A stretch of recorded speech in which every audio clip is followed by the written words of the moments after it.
My designer-obsessed sister finally pushed my grandma too far at Christmas. I have an older sister, Ashley, who's convinced she's the most successful person in the family. If she buys one designer bag, you'll hear about it for 6 months. She somehow brings up luxury brands in every conversation. Last Easter, she complained our family photos looked cheap because we didn't hire a professional photographer. At my cousin's engagement dinner, she spent 20 minutes explaining why her bracelet cost more than the engagement ring. And on my mom's birthday, she called homemade gifts cute if you're on a budget. Every holiday somehow becomes the Ashley show. This Christmas was no exception. She walked in almost an hour late wearing designer from head to toe, carrying 3 luxury shopping bags she'd obviously brought just to show off. Within 10 minutes she'd mentioned Paris, luxury skincare, and how she'd outgrown fast fashion. Then she tapped her wine glass. I have an announcement. The whole table went quiet. She smiled dramatically. Starting next year, Christmas is going to be elevated. Then she pulled out a folder. An actual folder.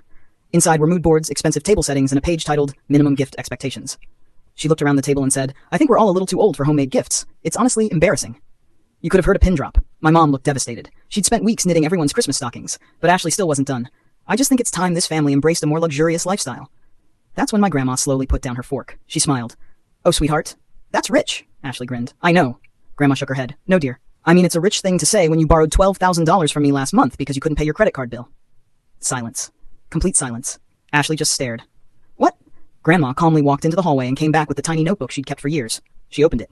November 28th. Ashley, $12,000. Reason, designer purchases and overdue credit card payments. I've never seen someone's face lose color so fast. Ashley laughed nervously. Grandma, you're joking. Grandma simply turned the notebook around. There was Ashley's signature. Ashley grabbed her purse, insisting it was none of everyone's business. That's when Grandma finally snapped. It became everyone's business the second you insulted gifts bought with money people actually earned. Nobody said a word. Ashley burst into tears, called everyone jealous, and stormed out, slamming the front door so hard an ornament fell off the tree. Grandma took another bite of pie, looked around the table, and smiled. So? Who wants dessert that didn't come with interest?